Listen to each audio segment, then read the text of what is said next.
지금은 단순히 주부라고 하기엔 사업을 하고 있으니 사업가라고 해야 할까요? 제가 이렇게 사업을 하게 된 이유는 바로 우리 도련님 덕분입니다. 어쩌다 도련님과 이런 사이가 되었는지 인생의 절반 가까이 되는 이야기를 지금부터 풀어보려고 합니다. 저와 남편은 동네 친구였어요. 어릴 적부터 한 동네에 살았고 코울리게 때부터 볼 꼴, 못 볼 꼴 다 보고 지냈다고 해도 과언이 아니에요. 이불에 오줌 싸서 남편이 소금 받으러 다니는 모습이 아직도 기억에 생생합니다. 제가 다른 여자친구들과 소꿉놀이나 인형놀이, 고무조을 하고 있으면 어김없이 나타나 괴롭히고 도망가는 그런 동네의 짓궂은 남자아이였죠. 동갑내기라 그 시절엔 싸우기도 정말 많이 싸웠어요. 왜인지는 모르겠지만 어릴 적에는 남자애들과 여자애들끼리 성별로 나뉘어서 알 수 없는 다툼을 많이 하곤 했잖아요. 저희도 딱 그런 사이였죠. 그렇게 초등학교까지 올라갔고 여전히 우리는 앙숙이었어요. 그런데 중학교에 올라가면서 남중, 여중으로 갈라지며 서로 얼굴을 보는 게 줄어들더군요. 어쩌다 동네에서 교복을 입고 마주치면 왠지 낯선 모습에 말을 걸기가 어렵더라고요. 기존엔 몰랐는데 불쑥 더 남자애라는 느낌이 강했어요. 게다가 내가 모르는 모습을 보는 것 같았죠. 어쩌다 부모님이 시켜서 마지못해 인사를 하게 되면 긁은 목소리에 더욱 멀게 느껴졌어요. 어릴 때처럼 제게 짓궂게 굴지는 않아서 다행이라고 생각들었지만 본체도 안 하는 모습에 괜시리 더 화가 나더라고요.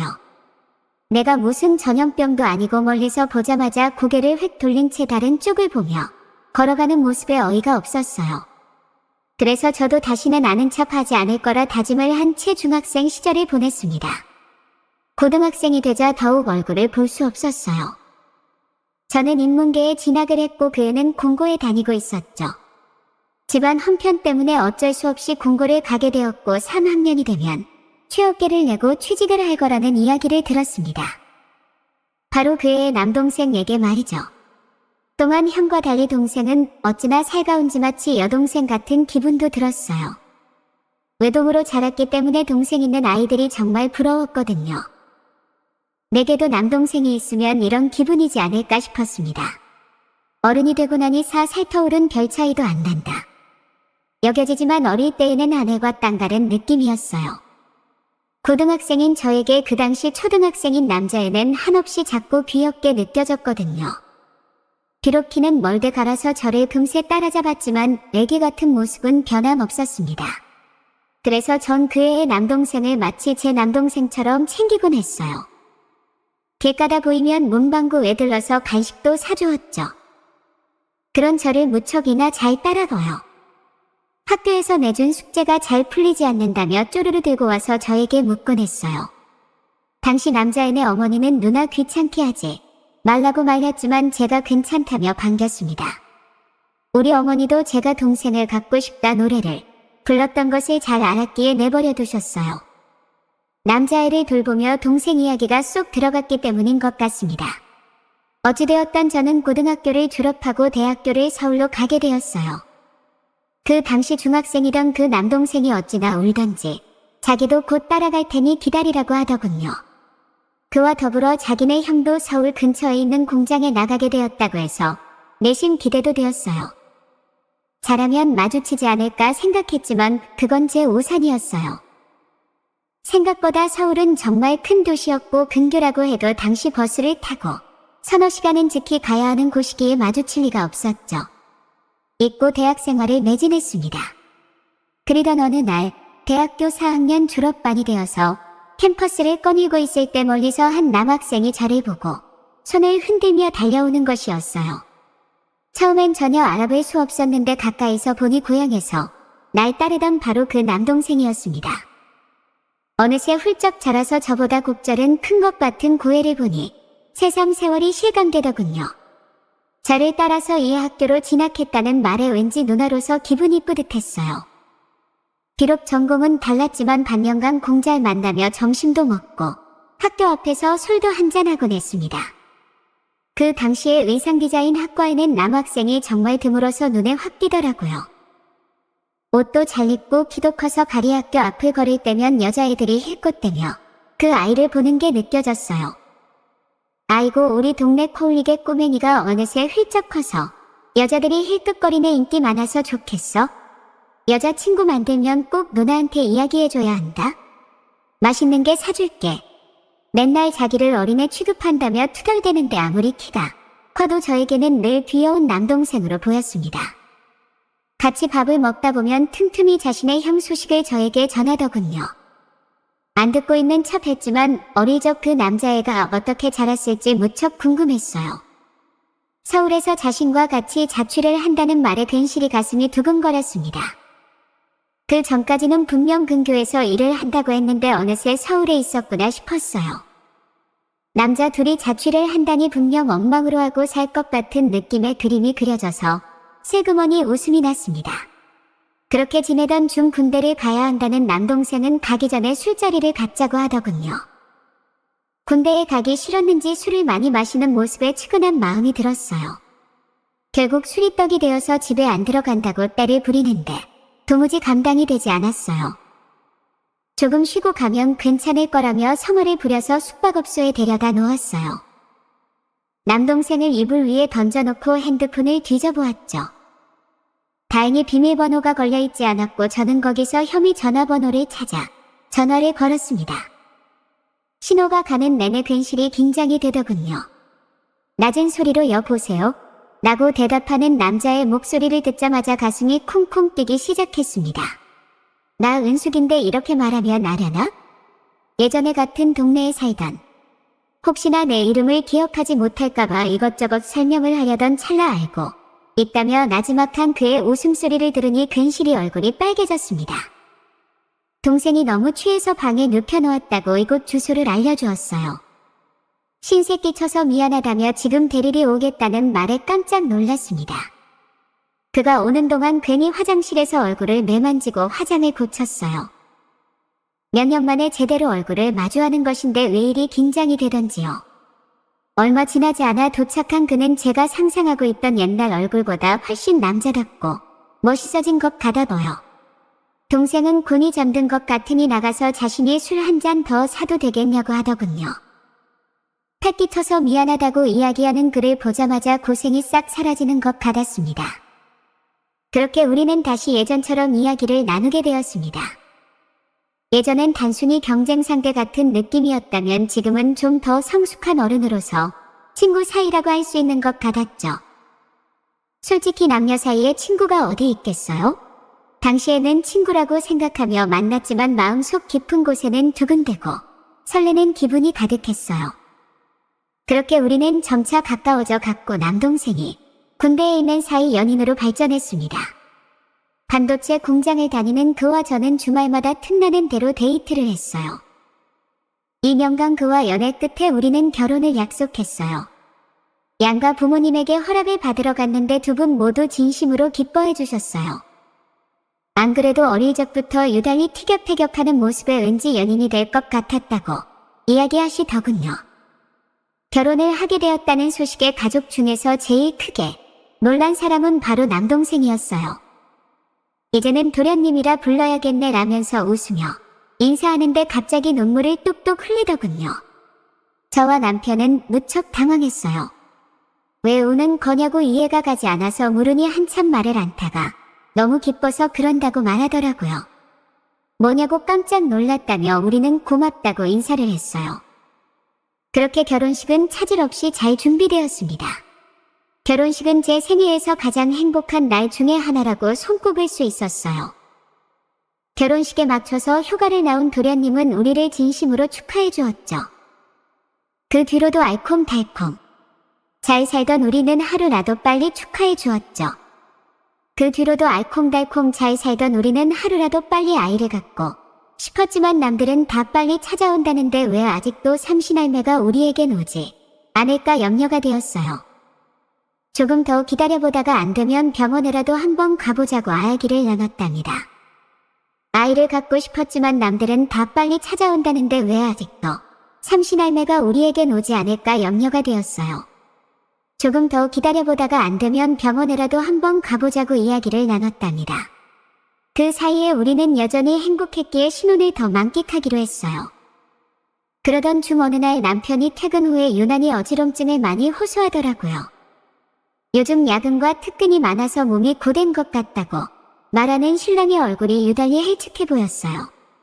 자주 코피를 흘리던데 내가 조금 더 먹는 것도 부실하지 않게 든든히 챙겨줄 걸 하면서 후회가 되었습니다. 다음 날 출근하는 남편의 얼굴은 더욱 안 좋아 보였어요. 어지럽다는 말과 함께 숨이 가쁜 지식은 땀을 흘리며 현관에서 신발장을 부여잡고 웅크리고 있는 남편을 보는데 가슴이 철렁했어요. 새하얀 와이셔츠가 남편의 코피로 붉게 물드는 것을 보는데 세상이 무너지는 기분이었죠. 이대로는 안 되겠다 싶어서 남편의 회사에 전화를 해서 오늘 급히 병원에 가느라 출근을 하지 못한다고 이야기한 뒤 병원으로 향했습니다.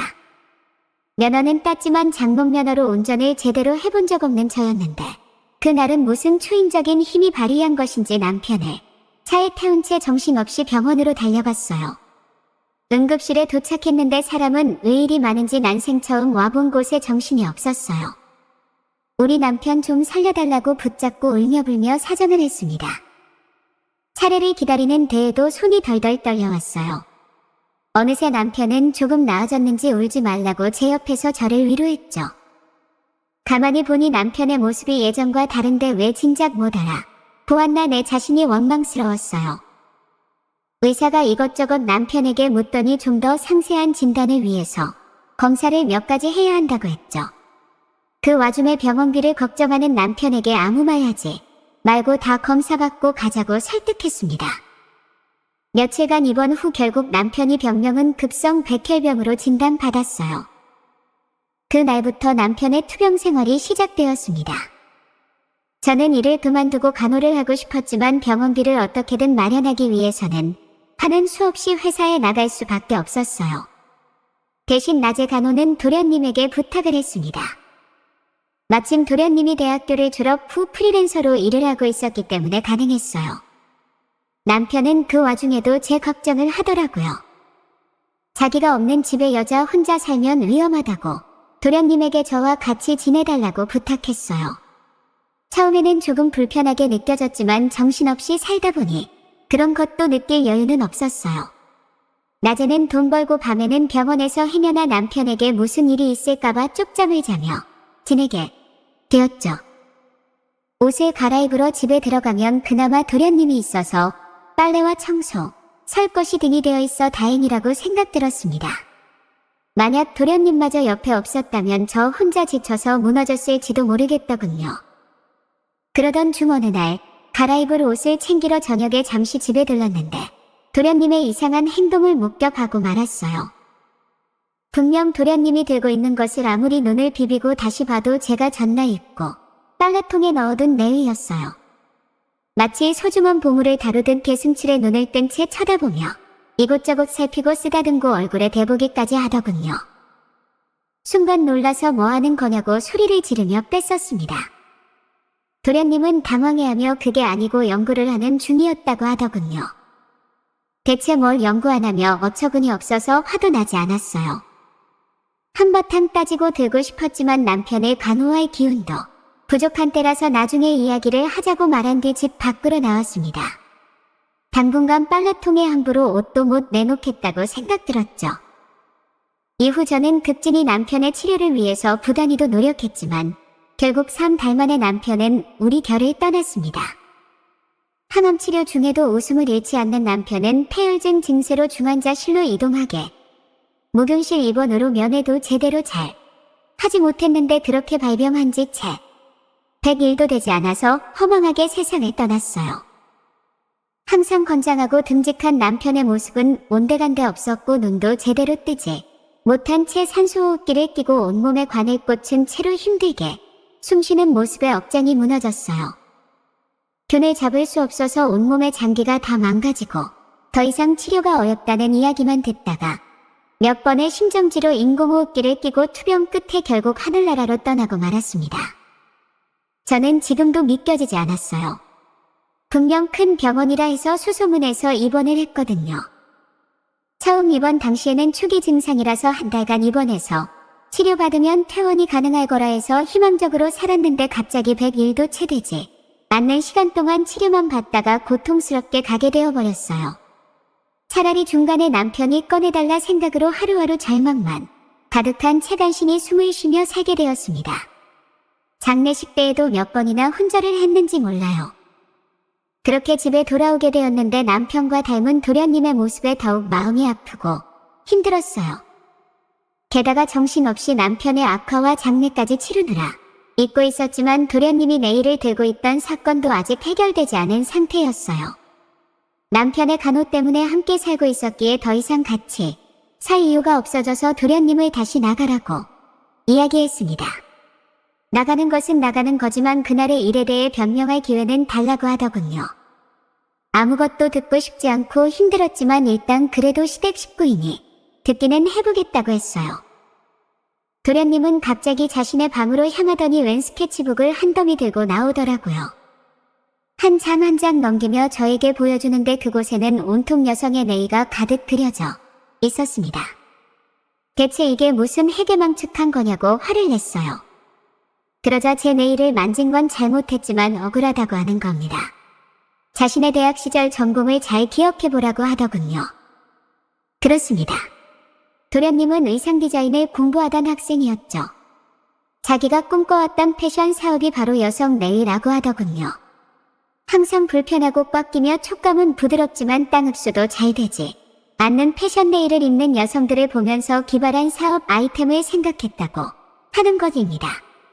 말은 그럴싸했지만 그게 결코 제 네일을 빨래통에서 꺼내든 것을 정당화시킬 수는 없잖아요. 그건 그거고 이건 이거라며 더 이상 같이 살고 싶지 않고 앞으로 얼굴 보고 싶지 않다고 했습니다. 그 말에 도련님은 기가 죽은 채 하겠다고 다시 묵묵히 짐을 쌌어요. 그 모습에 흔들리지 말았어야 했는데 저는 어린 시절에 착하고 작은 남동생이었던 도련님이 생각나서 마음이 약해졌습니다. 그날 혼자 식탁에 앉아 소주를 컵에 따라 마시며 생각했어요. 남편의 사망보험금이 들어왔는데 이걸 허투루 생활비에 쓰고 싶지 않았어요. 무언가 보람있는데 사용도 하면서 시댁에 도움을 주고 싶다고 생각이 들었죠. 그래서 도련님의 방을 노크했습니다. 뜬 눈으로 밤을 보내고 있는지 바로 제 부름에 나오더라고요. 한잔 같이 할 거냐 물으니 냉큼 식탁에 자리에 앉는 모습이었죠.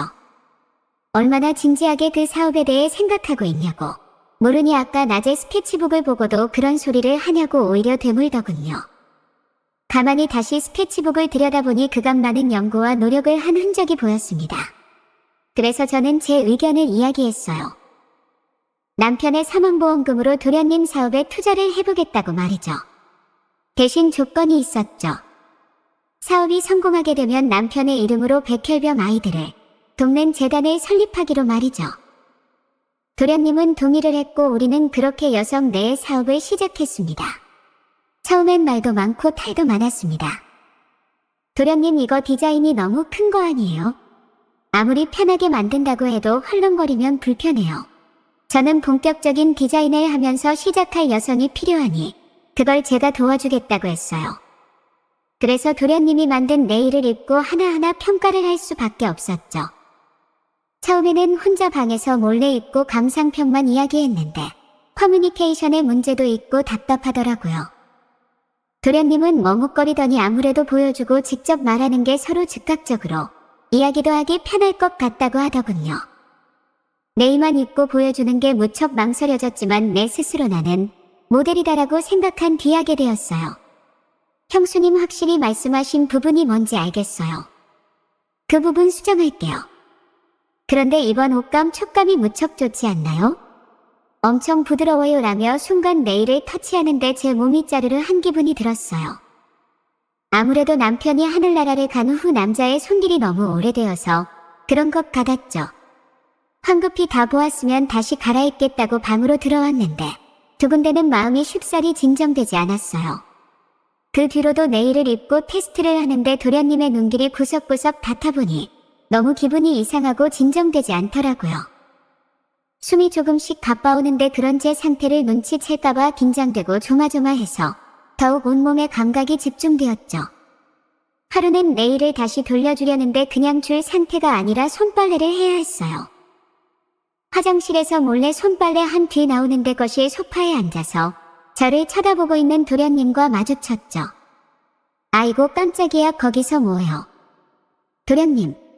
저를 빤히 보더니 도련님은 성큼성큼 다가와 저를 감싸 안았습니다. 형수님. 아니 이제 그냥 옛날처럼 누나라고 부를게. 형보다 내가 먼저 더 누나를 좋아했는데 어쩌다 이렇게 된 건지 모르겠어. 내가 군대 간 사이 형이 누나를 택해서 얼마나 힘들고 슬펐는지 몰라.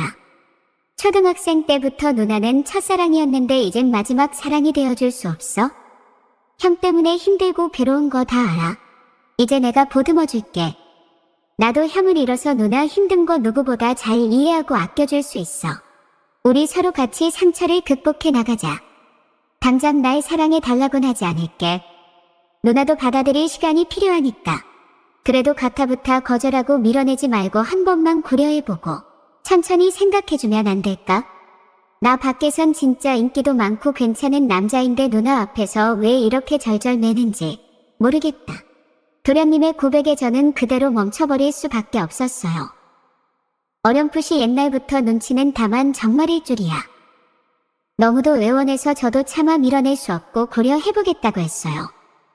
안 그래도 사업을 이어나가야 하는데 탈갈이 거절하고 안 볼 순 없으니까요.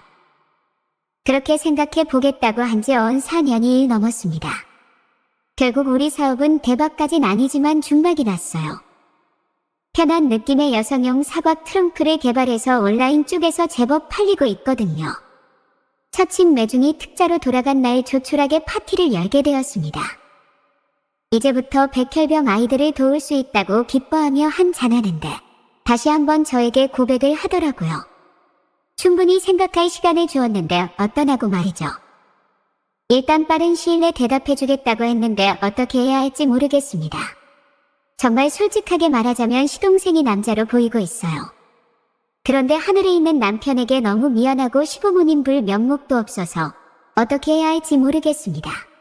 힘들 때일수록 긍정의 마음으로 살아야 한다고 생각하면서 삽니다. 저는 원래 긍정적인 성격은 아니었어요.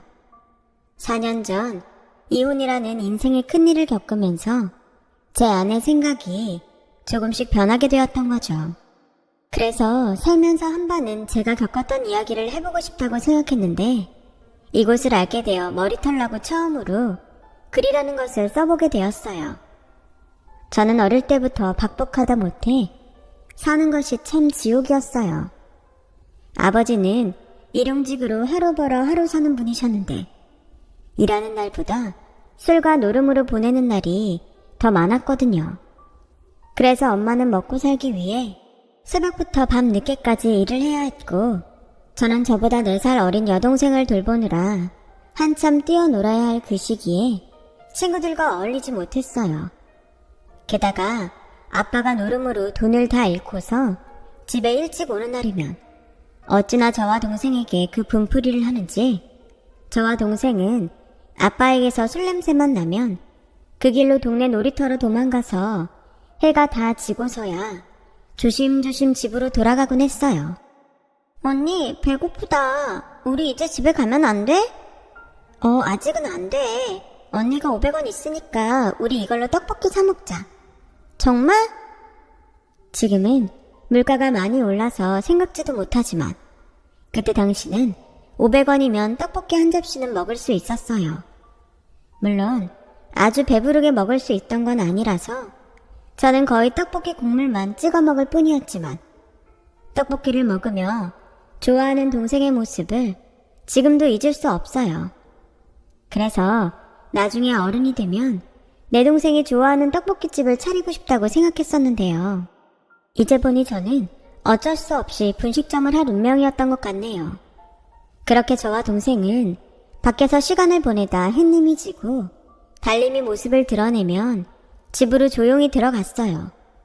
그럴 때면 항상 아빠의 코 고는 소리가 크게 들렸는데 저와 동생은 그 소리를 들으면 아빠가 깊이 잠이 들었다고 생각해 마음을 놓곤 했어요. 그러던 중 저는 초등학교 입학 통지서를 받게 되었죠.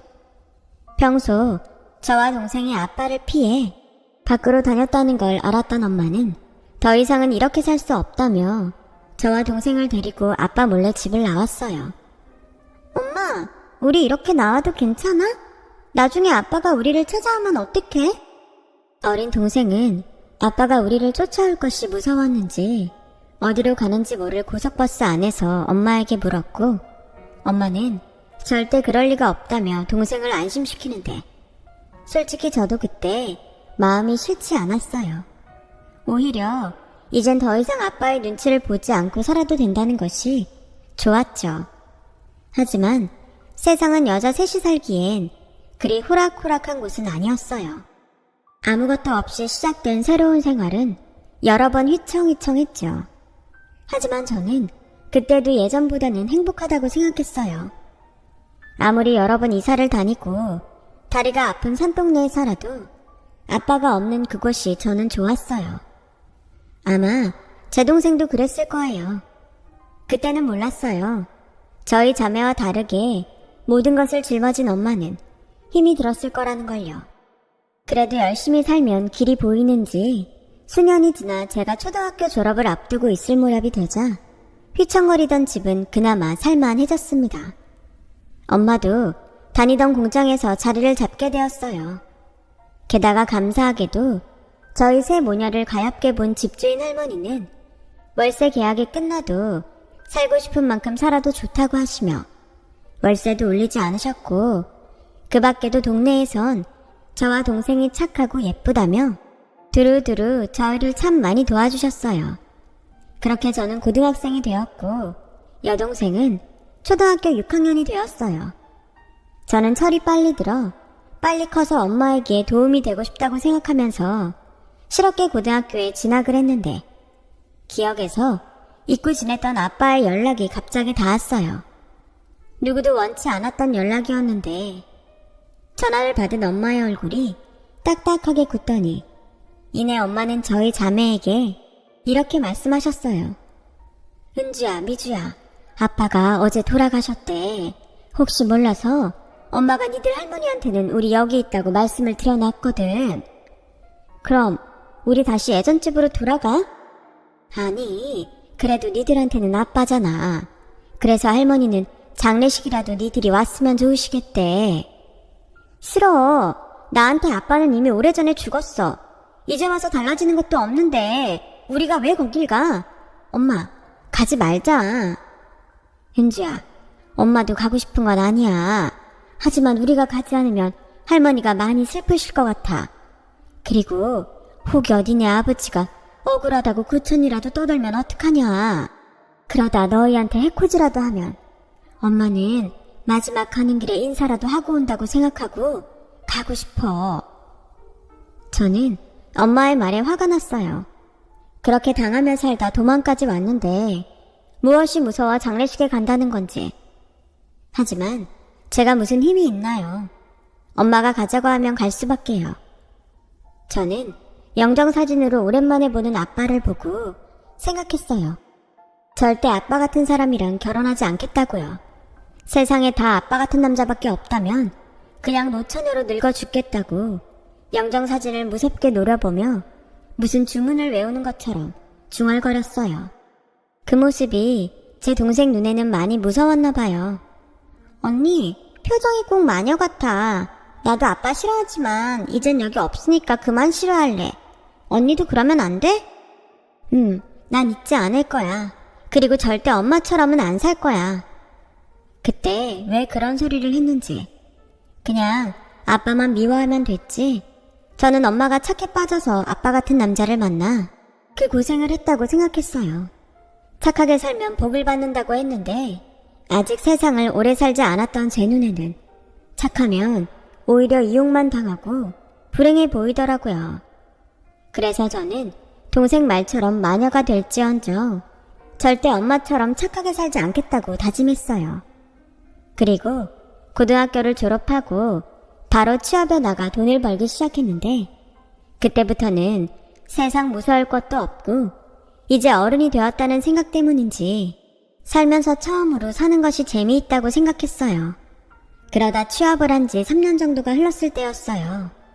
주인 할머니가 앓고 있던 지병 때문에 돌아가시면서 저희 세 모녀는 보금자리를 떠나게 되었죠. 당시 독립을 하고 싶어 돈을 모으고 있던 저는 긴 고민 끝에 전셋방 얻는데 돈을 보태기로 했어요. 은주야, 이 돈은 그냥 받아. 언제까지 월세 생활할 수는 없잖아. 미주는 대학도 가고 싶다고 하는데 공부하고 싶다는 애 무시할 수도 없잖아. 그래도 엄마가 네가 번 돈을 어떻게 받니? 미안해서 엄마는 이 돈 못 받아. 또 그런다. 엄마는 진짜 착해서 탈이라니까. 그리고 내 돈이 어디 가? 보증금에 묶여서 잘 있을 텐데 나중에 나 시집갈 때 돌려줘. 윤주야, 정말 고마워. 그리고 미안해. 엄마가 우리 첫딸한테는 의지만 하고 해준 것이 없어. 이 빚을 어떻게 갚니? 저는 그때는 이해하지 못했어요.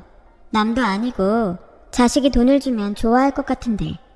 그래서 저는 평생 엄마를 이해하지 못할 거라고 생각했는데 지금 생각해보면 제가 참 철이 없었어요. 그렇게 엄마의 예쁜 마음이 하늘에 닿았는지 저는 둘도 없이 멋있고 젠틀한 남자를 만나게 되었죠. 사랑하면 눈에 콩깍지가 쓰인다고 이리 보고 저리 봐도 저희 아빠와는 완전히 다른 그 남자를 저는 참 많이 좋아했어요. 그리고 제 동생과 저희 엄마도 무척이나 마음에 들어 했고요. 그 남자는 저의 전 남편이에요. 저는 무엇보다 남편이 술을 입에 한 방울도 하지 못하고 화투장을 손에 쥐어본 적이 없는 사람이라 더욱 점수를 줬고 거기에 책임감까지 있으니 금상첨화가 따로 없었죠. 언니, 형부 진짜 좋은 사람 같아. 그래, 우리 은주는 엄마랑 달리 꼭 좋은 사람을 만나 행복했으면 좋겠다고 엄마가 매일 기도했었는데 엄마의 기도를 들어주셨나 보다. 은주야, 꼭 행복해라. 아직 결혼 얘기를 한 것도 아닌데 저희 엄마와 제 동생은 제가 당장 결혼이라도 하는 듯 그렇게 말했어요.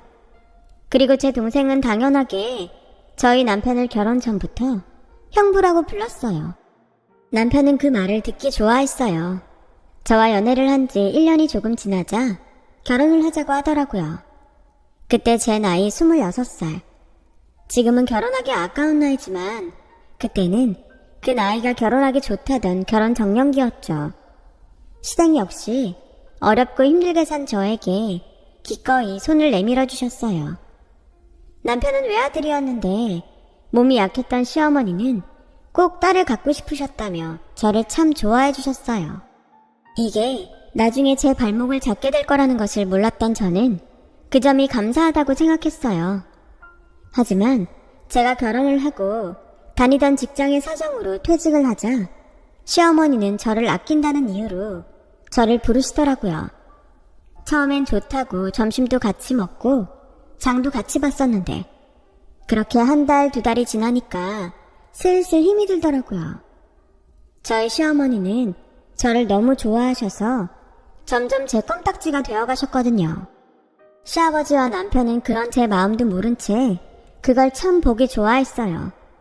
하지만 좋은 것도 지나치면 독이라고 시어머니는 큰일부터 아주 사소한 일까지 저에게 의지하며 함께 하시길 바라셨는데 예, 아가, 나 은행에 가서 적금 하나 들려고 하는데 너 같이 가자. 내가 뭘 아는 게 있어야지. 넌 젊고 똑똑하니까 네가 옆에서 내 대신 설명 잘 듣고 도와줘라. 예, 우리 집 컴퓨터가 안 되는 것 같아. 네가 와서 한번 봐라. 난 도통 아무것도 모르겠다. 이런 식으로 모든 것을 저에게 맡기시는데 저도 제 일과 살림이 있잖아요.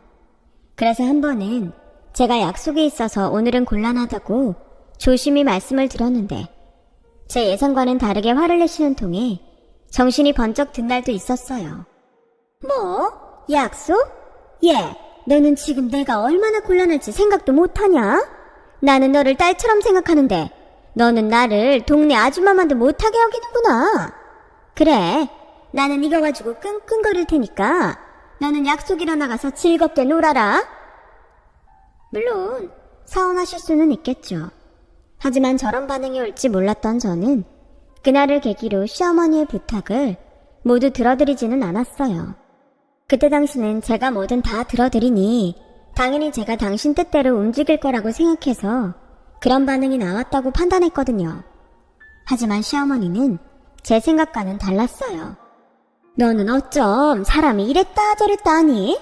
처음에는 착한 며느리인 척 굴더니 이제는 뭐 볼장 다 봤다는 거야? 너 내가 그렇게 안 봤는데 애가 아주 못 쓰겠구나. 원래 시자 달고 있으면 힘들다고 하더니 저는 시어머니가 점점 감당하기 어려웠어요. 그래서 남편에게 이야기를 했는데, 에이, 당신이 너무했네. 우리 엄마가 당신을 얼마나 좋아하는데. 그러지 말고 우리 엄마한테 좀 잘해줘. 자식이라고는 나 하나잖아. 이런 반응이 돌아오니 저는 혼자 소가리를 할 수밖에 없었어요. 그리고 한 번은 이미 일주일 전부터 친정에 엄마를 보러 간다고 말씀을 드렸는데도 시어머니는 기가 막히게 그날 아침에 제가 아니면 안 된다며 친정에 가지 말고 자기랑 부동산에 가자고 막무가내로 이야기하셨는데요. 어머니, 저 오늘은 친정에 간다고 미리 말씀드렸는데요. 그래 알아. 근데 어쩌냐? 나는 오늘만 시간이 되는데. 그러지 말고 같이 가자. 내가 뭐 아는 게 있어? 친정은 다른 날 가면 되잖아. 이럴 거면 미리라도 알려주시지. 저는 다 잡은 친정 엄마와의 점심 약속을 시어머니 때문에 미룰 수밖에 없었어요. 엄마, 오늘은 못 갈 것 같아. 다음에 엄마 쉴 때 갈게. 그래, 사부인 오죽 급하시면 그러시겠니. 엄마는 신경 쓰지 말고 시어머니 잘 챙겨드려. 근데 꼭 매번 이런 식이니까 좋은 마음이 안 생겨. 사부인이 너를 그만큼 의지하고 좋아해서 그래. 미움받는 것보다야 얼마나 감사한 일이니. 엄마는 도리어 사부인께 너무 고맙다. 그러니까 네가 좀 잘해드려. 응? 알겠어 엄마. 나 없어도 밥 꼭 잘 챙겨 먹어. 오늘 맛있는 거 먹으러 가라고 했는데. 다음에 먹으면 되지. 그럼 끊자. 저는 전화를 끊고 생각했어요. 물론 짜증도 나고 시어머니가 일부러 그러시는 것 같아 화도 났지만 저도 저희 친정엄마 말처럼 미움받는 것보다 지나치더라도 예쁨을 받는 것이 낫다고 생각했죠. 이왕 가족이 되었으니 시어머니에게 최대한 맞춰드리자고 생각했어요. 그때는 그랬어요. 자신이 있었죠. 어머니에게 예쁨 받으면서 제가 중간에서 잘 컨트롤하면 시어머니도 제 뜻대로 저를 봐주실 거라고 생각했어요. 제가 시어머니를 너무 쉽게 봤던 거였죠. 시어머니는 그날 저를 데리고 부동산에 가셔서 살고 있던 집을 내놓으시고 저희 집 코앞에 있는 집을 구하시겠다며 저를 끌고 이 집 저 집 매물을 보러 다니셨어요. 그리고 정말 엎어지면 코가 닿는다는 그런 위치의 집으로 이사를 오셨는데요. 그 뒤엔 제가 남편이랑 결혼을 했는지 시어머니와 결혼을 했는지 모를 지경이더라고요. 그래서 저도 그 즈음이면 시어머니와 속마음을 터놓을 수 있다고 생각했어요. 오래전부터 마음먹었던 이야기를 꺼내게 되었습니다. 어머니, 저 한 달에 한 번은 친정집에 다녀오려고요. 매번 미리 말씀드렸는데 갈 때마다 일이 생기는 일이 많으니 미리 알고 계시면 좋을 것 같아요. 어머, 너 출가 외인인 지금 1년에 한 번도 아니고 한 달에 한 번을 가겠다는 거야? 아무리 요즘 세상이 좋아졌다고 하지만 넌 이제 우리 집 식구야. 설마 너 친정은 핑계고 나같이 무식한 늙은이랑 있는 게 싫어서 그러냐? 저는 아니라고 몇 번을 이야기했어요. 근처까지 이사온 시어머니를 며느리가 싫어한다면서 시어머니는 혼자 거짓 울음소리까지 내가며 대성통곡을 하시는 거예요. 저는 어이가 없다 못해 황당해서 아무 말을 하지 못했는데요. 이 사실을 자기 어머니한테 들은 남편은 혀를 칙칙칙 차며 저에게 볼멘 소리를 해댔어요. 나는 진짜 친정 타령하는 여자들 보면 이해가 가지 않았는데 어떻게 자기가 그러냐? 평소에 자기 장모님이랑 그렇게 친하지도 않잖아. 시집와서 보니 이제 없던 애틋함이 생기는 거야? 아님 정말 우리 엄마 말대로 우리 엄마가 싫어서 그래? 팔은 안으로 굽는다더니 저는 남편의 말에 콧방귀가 났어요. 아무리 제가 살갑고 애교 넘치는 딸은 아니어도 딸이 엄마 보고 싶어 하는 것은 당연한 거 아닌가요? 그걸 가지고 자기 엄마가 싫어서 그러냐니. 저는 이건 아니다 싶었어요. 그래서 정색을 하며 따져 물었죠. 이걸 유치하게 좋아하네 싫어하네로 따질 문제야? 그리고 딸이 엄마 보고 싶어 하는 건 당연한 거 아니냐고. 어머님은 아버님이라도 있지. 우리 엄마는 혼자 있잖아. 자기는 사위라는 사람이 그렇게 생각이 없냐? 뭐? 장모님이 왜 혼자야? 처제 있잖아. 지금 그걸 말이라고 하는 거야? 걔도 이제 막 회사 들어가서 외근이다 출장이다 바쁘게 사는데 동생 있으니까 나 몰라라 해도 된다고? 그럼 당신 집은 당신도 있고 아버님도 있는데 내가 왜 맨날 어머님이랑 붙어 다녀야 하는 건데? 에휴, 말을 말자. 싫으면 관둬. 우리 엄마만 불쌍하다 정말. 남편과는 결국 그렇게 대화가 되지 않았어요. 아니, 저를 이해할 마음이 없어 보여서 더는 대화를 섞고 싶지 않아 제가 입을 닫아버렸죠. 그러자 부부 사이는 금세 거리가 생겨났어요. 그렇게 반년이 흘렀더라고요. 저는 남편과 시어머니가 보란 듯 한 달에 한 번은 물론이고 친정에 갈 일이 생기면 이젠 미리 이야기도 하지 않고 자유롭게 다녔어요. 아마 말은 하지 않았지만 그런 제가 마음에 들지 않았겠죠. 그래도 저는 내신 며느리이고 와이프다 보니 어느 시점에는 이들과 풀고 예전처럼 잘 지내도록 노력할 생각은 하고 있었는데 그러던 어느 날 제가 시집을 간 이후로 혹시 저에게 피해를 줄까 연락을 자주 하지 않았던 동생에게 연락이 왔더군요. 저는 동생의 말을 듣고 한동안 멍해질 수밖에 없었는데요. 저희 엄마가 글쎄 저희 자매에게 말도 하지 않고 있다가 제 동생에게 위암 수술을 받아야 해서 보호자로 같이 가달라고 했다는 거예요. 숨길 게 따로 있지. 그런 일을 엄마는 혼자서 해결하려 했다니. 저는 그 소리에 가슴이 쿵 하고 내려앉는 듯 했어요. 그래서 바로 다음날 친정에 갔죠. 미련하게 그걸 숨기냐고 또 큰 소리를 냈어요. 분심은 아니었지만 엄마한테 화가 나더라고요. 저희 엄마는 화를 내는 제 손을 잡으며 이렇게 말씀하셨어요. 성질내지 마. 네가 성질낸다고 엄마 병이 나? 엄마는 그냥 니들이 아니라 엄마가 걸려서 다행이다 싶어. 수술만 아니면 니들 걱정할까봐 말 안 하고 싶었는데 엄마 괜찮아. 정말이야. 엄마, 이게 지금 그렇게 쉽게 생각할 일이야? 어렵게 생각하면 뭐가 또 달라져? 우리 그냥 단순하게 살자. 이왕이면 긍정적으로. 응? 그렇게 속만 상한 채 집으로 왔는데 제 속도 모르고 시어머니는 저희 집으로 오셔서 저에게 또 친정에 다녀오는 거냐며 비꼬지 뭐예요. 너는 내가 말을 안 한다고 아주 신이 났구나. 내가 전에도 말했지.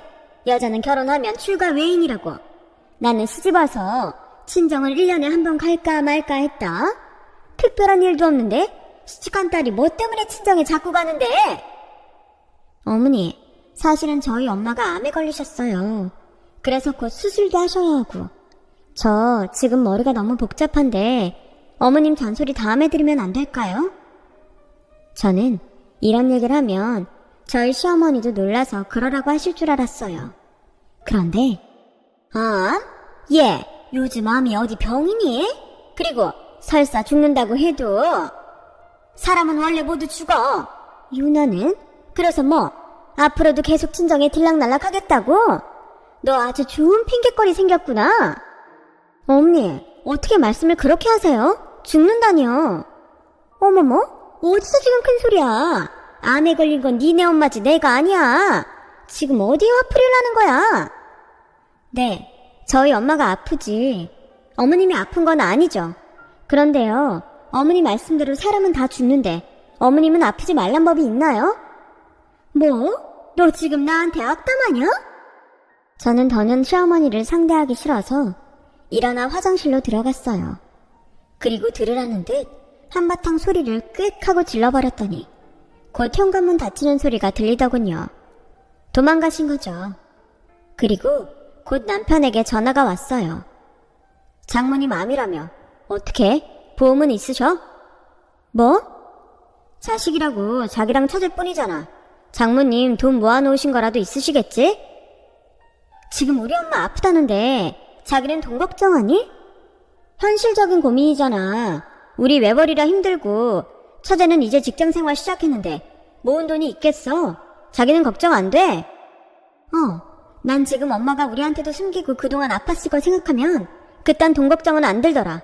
고마워. 걱정거리 늘려줘서. 그리고 나 당분간 친정에 가 있을 거야. 이유는 말하지 않아도 되지?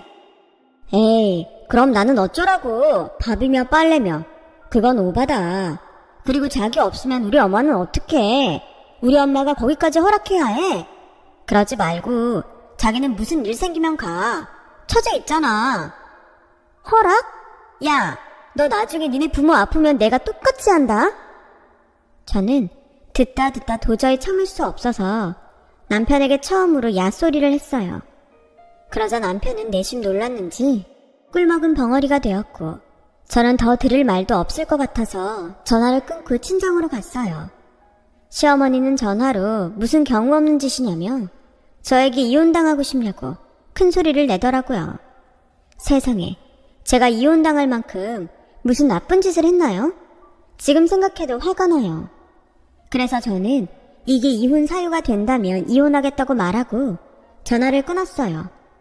그리고 남편 전화든 시어머니 전화든 일절 받지 않고 그저 저희 친정엄마가 입원한 병원에서 저희 엄마 간병하는 일에만 신경을 썼는데요.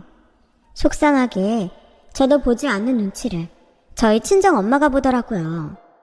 너 이러지 말고 집에 들어가. 내가 불편해서 도리어 죽겠다. 뭐가 불편해? 자식이 부모 병간호하는 게 그렇게 잘못이야?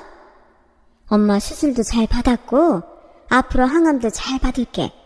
그러니까 너는 그냥 엄마 신경 쓰지 말고 네 식구들 챙기면서 편하게 살아. 엄마가 그러니까 내가 더 짜증나.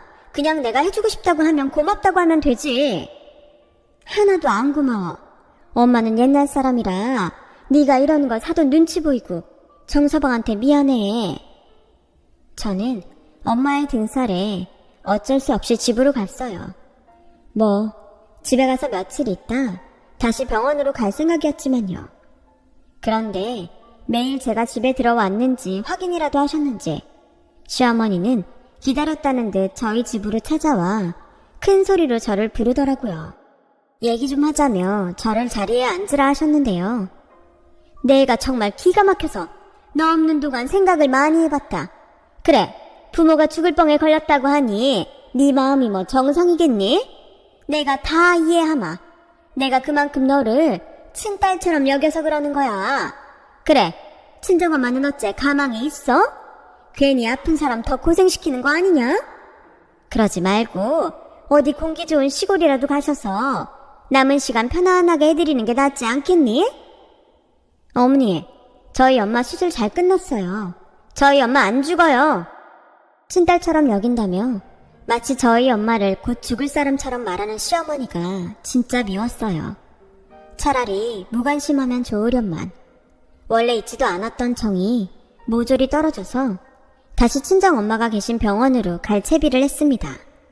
시어머니는 어이가 없다면서 계속 손으로 당신 얼굴을 부채질하더라고요. 저는 그러거나 말거나 신경 쓰지 않기로 했어요.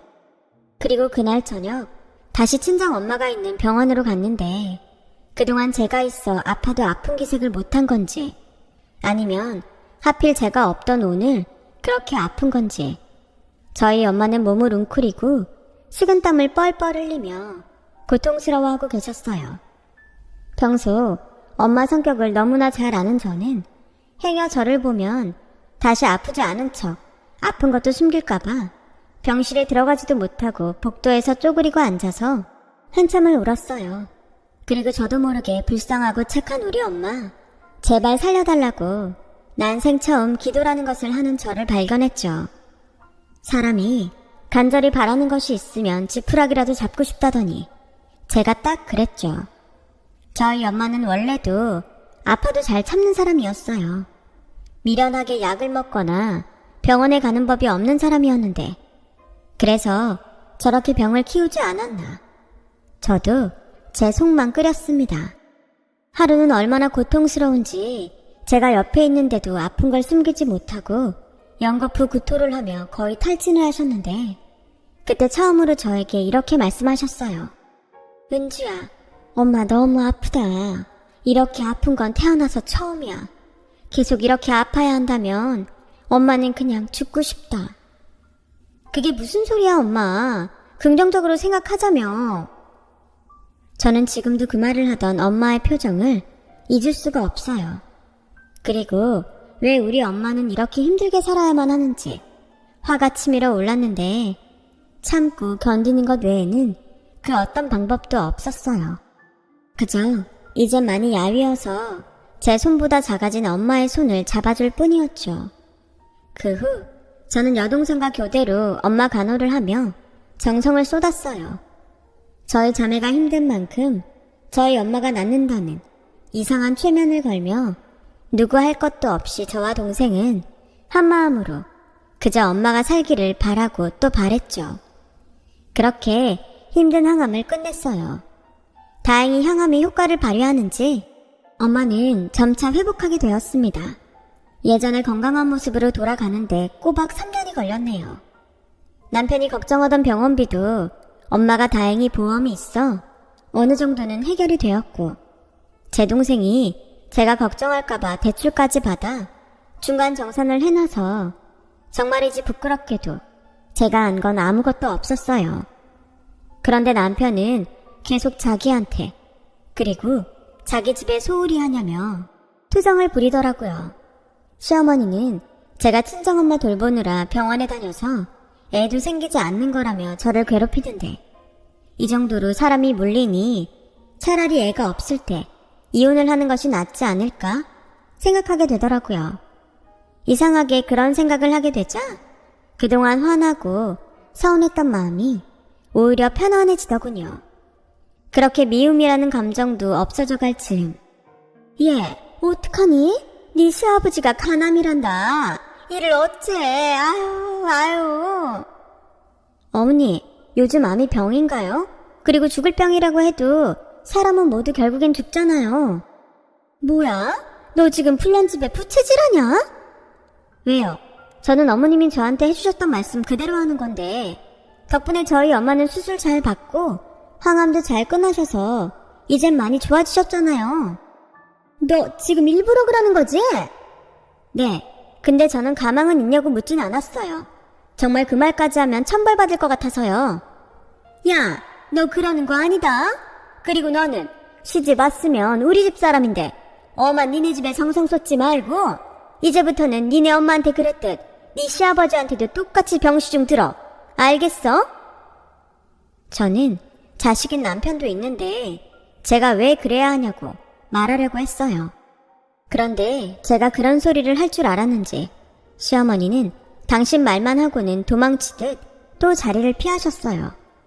그렇게 저한테 껌딱지처럼 들러붙더니 제가 뭐라고 할까봐 저를 몰래 피해 다니시는 거 있죠.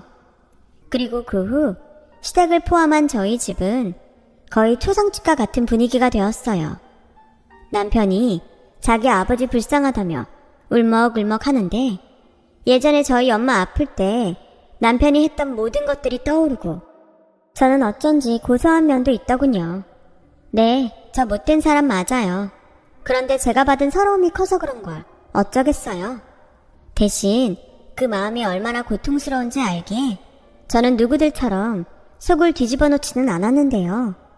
그런 제 속을 남편이 먼저 뒤집더라고요. 자기야, 병원에 챙길 짐 다 쌌어? 내가 내일 출근하는 길에 데려다 줄까? 무슨 짐을 싸? 내가 왜? 왜긴 자기가 우리 아버지 병간호 해야지. 뭐? 그걸 지금 나한테 묻지도 않고 당연히 해야 한다고 생각하는 거야? 당연하지. 자기는 며느리고 또 우린 외벌이잖아. 장모님 때 한번 해봤으니까 자기가 오죽 잘하겠어? 엄마도 연세가 있으시니 병원에 오래는 못 있잖아. 아니 왜? 나하고 다닐 때는 기운이 펄펄 나셨는데 왜? 왜 이제는 힘들다는 건데? 그리고 우리 엄마 아플 때 생각을 해봐. 내가 진짜 그때 겪은 거 똑같이 해주려다 참았는데 뭐라고? 당신 그렇게 안 봤는데 진짜 너무하다. 며느리가 시부모 병간호하는 게 그게 그렇게 어려운 일이야? 자기가 해봐. 그게 얼마나 어려운데. 왜? 또 외벌이 타령하게? 그럼 내가 돈 벌면 되겠어? 저는 그렇게 말하고 직장을 구하러 다녔어요. 남편은 꼴에 자존심 있다고 저에게 병간호하라는 말은 더는 못하고 자기가 회사에 휴가를 내고 어디 한번 해보자는 듯 병간호에 들어갔는데요. 한 일주일 정도 병원에서 상주하며 시아버님 병간호를 하던 남편이 힘이 들었는지 진심인지 연기인지 저에게 두 손 두 발 다 들고 들어와 이렇게 말하더군요. 자기야, 내가 잘못했어. 병간호가 이렇게 힘든 건지 나는 정말 몰랐어. 그동안 내가 정말 미안했다. 참 빨리도 한다. 그리고 고작 일주일하고 나가 떨어지냐? 나 앞으로 자기가 장모님한테 간다고 하면 토달지 않을게. 그러니까 제발 자기가 나 좀 도와주라. 응? 솔직히 머리로는 아니라는 것을 알았어요. 하지만 그동안 살았던 정이 뭔지, 그리고 시어머니면 몰라도 시아버지에게는 감정이 없었던 저는 슬슬 마음이 약해지기 시작했어요. 제가 도맡아서 하는 것이 아닌 남편과 그리고 시어머니와 같이 하는 건 뭐 어찌어찌 할 수 있을 거라는 생각도 들었고요. 하지만 어이없게 남편과 시어머니는 제가 시아버님 병실의 모습을 나타내자 옳았구나 하고 병실을 비우기 시작했고, 남편은 황당하게 친구들과 밤낚시를 가겠다며 저에게 두꺼운 잠바가 어디 있냐고 물어보는데 머리에서 띵 하고 어떤 이성의 줄이 툭 끊어져 버리고 말았어요. 뭐야? 가긴 어딜 가? 나 혼자 아버님 병실에 있으라고? 에이, 무슨 간병을 2명이나 해. 나 그동안 간병하느라 힘들었으니까 숨통 좀 트이고 올게. 자기는 장모님 때 경험도 있으니까 간병의 프로잖아. 프로 같은 소리 하시네. 저는 남편의 말에 약에 취해 주무시는 아버님이 계시건 말건 남편의 핸드폰을 바닥에 집어 던졌어요. 그리고 이렇게 말했죠. 숨통? 내 숨통은 꽉꽉 조여놓고 너는 숨통을 트이러 가? 미친 거지? 여기 누워있는 사람이 내 아버지야? 진짜 염치도 없다. 미안하다며? 앞으로 잘한다며? 간병의 프로? 이게 진짜 죽고 싶나? 너 내가 호구로 보이냐? 왜 이래? 그리고 핸드폰 바꾼 지 얼마 되지도 않았는데. 그래? 이참에 핸드폰이 아니라 와이프를 바꿔. 난 진짜 당신이랑 가족 못 먹겠으니까 우리 이혼해. 그때였어요. 무슨 바람인지 병실에 찾아온 시어머니는 저와 남편이 싸우고 있는 장면을 고스란히 다 목격했고, 다짜고짜 저에게 달려들어 손을 올리는데 제가 그 손을 꽉 잡았어요. 설마 이 손으로 지금 저 치려고 하셨어요? 그래, 어디 옆엔 내가 서방한테 고함질이야. 불쌍한 거 내가 참고 받아줬더니 이게 아주 지 분수도 모르고 까불어? 아, 그러셨어요? 왜 그러셨어요? 그때 참지 말고 받아주지도 마시지. 그랬으면 저도 이런 더러운 걸 안 보고 살았을 텐데요. 자기 우리 엄마한테 지금 무슨 말을 하는 거야? 진짜 해보자는 거야, 뭐야? 해보자는 거야. 툭 까놓고 자기 내가 우리 엄마 병간호할 때 뭐 했어? 도와주기는커녕 나한테 밥 타령 빨래 타령 했지. 그리고 내 동생 있는데 내가 병간호하는 건 오바라며. 그럼 지 부모인데 나한테 떠넘기고 놀러가는 건 정상이냐? 사람들이 어떻게 그래? 아버님이 불쌍하다. 저는 그렇게 속에 담아뒀던 것을 터뜨리고 병실을 나왔어요.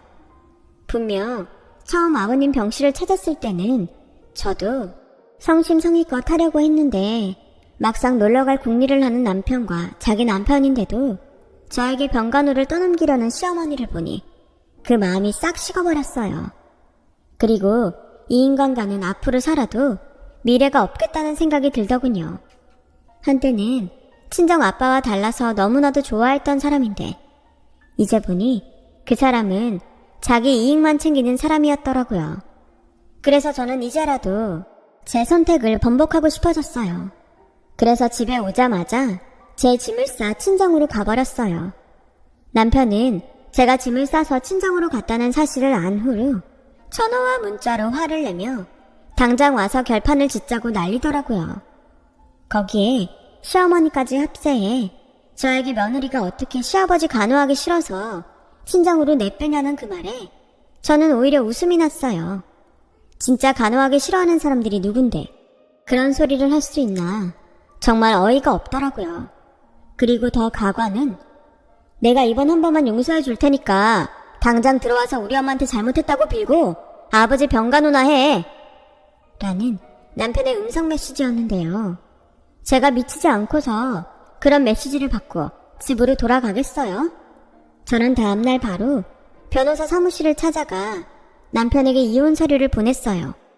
그러자 남편은 또 고맙게도 저에게 차마 입에 담을 수 없는 욕설을 퍼부으며 전화를 했고, 저는 아무렇지 않은 듯 화도 내지 않고 이렇게 말했네요. 지금 당신이 하는 말 모두 녹음되고 있어. 나도 계속 당신에게 폭언을 듣고 가만히 있을 수는 없잖아. 그러자 남편은 갑자기 꿀먹은 벙어리가 되더니 전화를 끊어버렸고, 아이도 없었던 저희 부부는 그렇게 남남이 되었어요. 뭐 욕심을 내자면 재산 분할이다 위자료다 그런 걸 따질 수도 있었지만 툭 까놓고 돈도 없는 집이라 그러고 싶지도 않았어요. 그저 하루빨리 남남이 돼서 보지 않았음 했죠. 그리고 저는 바라는 대로 남편과 남남이 되었어요. 다행히 결혼 전부터 묶어놓은 펀드며 적금이 있었고, 또 그동안 다녔던 회사에 퇴직금까지 있으니 사실 이혼하면서 돈 걱정은 되지 않았고요. 그리하여 저는 그 돈으로 학교 앞에 작은 가게를 얻어 지금의 분식점을 열게 되었어요. 남편이 외벌이 타령할 때마다 장사할 생각이 있어서 혼자 꾸준히 레시피도 개발하고 있었는데 이번이 기회인 듯 싶었죠. 물론 장사를 시작하고 한 3개월은 수입보다 지출이 더 많았어요. 하지만 첫 술에 배부를 수 없다고 생각하고 꾸준히 노력했습니다. 이젠 저에겐 없으면 큰일 날 정도로 너무나도 소중한 곳이 되었어요.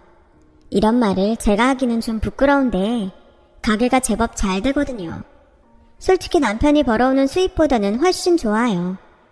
그렇게 돈도 벌고 또 어릴 때 제 동생처럼 아이들이 찾아와 맛있다고 떡볶이를 먹어주니 이 이상 어떻게 더 좋을 수가 있겠어요. 게다가 요즘은 집에서 쉬기만 하면 너무 힘들다고 엄마가 가게에 나와 계시는데, 평생 손머슴 같은 장녀였던 저는 요즘은 나이를 거꾸로 먹는지 엄마한테 장난도 치고 엄마와 수다를 떨며 마냥 즐거운 시간을 보내고 있어요. 마치 지난날의 보상이라도 받는 것처럼요.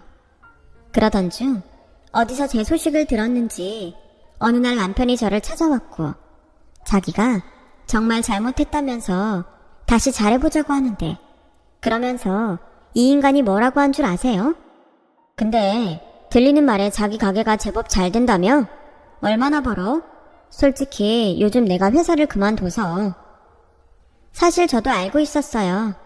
저도 지인들에게 시어머니가 결국엔 당신 남편 병간호를 하다 병이 나 병원에 입원했고, 졸지에 부모님 모두를 간병해야 했던 남편은 회사 일도 제대로 하지 못해서 계속 휴가를 쓰다 결국 회사에서 근무 태만으로 권고사직을 당했다고 들었죠. 그래서 병간호도 해주고 돈도 잘 벌어줄 수 있는 저를 이 남자는 아마도 수소문을 했었던 것 같아요. 저는 남편이 저를 찾아온 의도가 너무 나쁘고 또 화가 나서 행여 떡볶이 먹는 애들이 놀랄까? 남편에게 잠깐 가게 밖으로 나오라고 하고 손에 움켜쥐고 있던 소금을 남편 얼굴에 사정없이 뿌리면서 이렇게 말했어요. 당장 꺼져. 내가 미쳤니? 그러게 있을 때 잘해야지. 에이, 그래도 그렇지 사람한테 소금을 뿌리냐. 그리고 이 가게 차린 돈 그거 나랑 나눠 써야 하는 거 아냐? 웃기고 있네. 이 가게 차린 돈에 네 돈은 10원 한 장 없거든?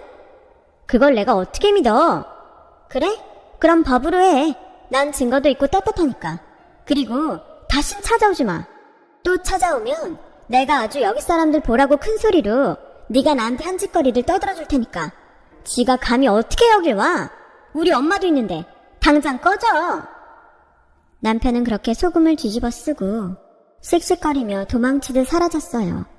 그리고 며칠 후 들려온 소식에 남편은 자기 부모 병간호가 너무 힘들다며 입원한 부모도 버리고 잠수를 타버렸다는데, 참, 저런 사람을 남편이라고 함께 살았다고 생각하니 아찔했던 거 있죠. 그리고 저는 신기할 정도로 이혼하고 일이 술술 잘 풀리기 시작했어요.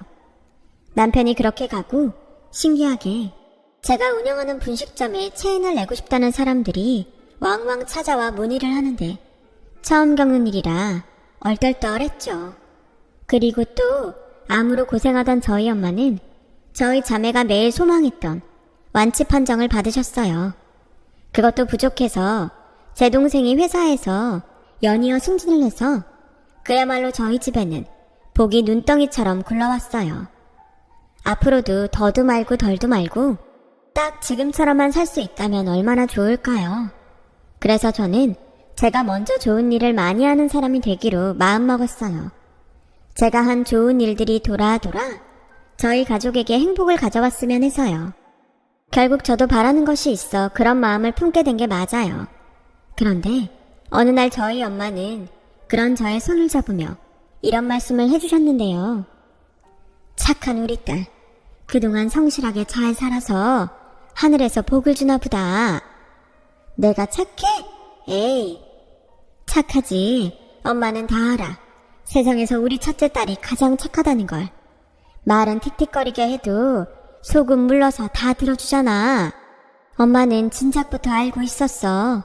그래서 결혼하고 꼭 행복하길 바랬었는데. 엄마, 그 얘기는 이제 하지 마. 엄마도 그렇고 나도 결국엔 행복해지려고 다른 선택을 했잖아. 난 지금이 너무 좋아. 그래, 엄마는 네가 좋으면 그게 뭐든 다 좋아.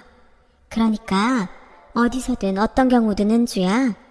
꼭 지금처럼 행복해. 알았지? 저는 엄마에게 웃으며 그러겠다고 약속을 했어요. 약속까지 했으니 어쩌겠어요. 꼭 행복해야죠. 그래서 저는 행복하기 위해 매일매일 성실하게 살고 있습니다. 아니, 성실하게 사니 저절로 행복이 찾아오더라고요.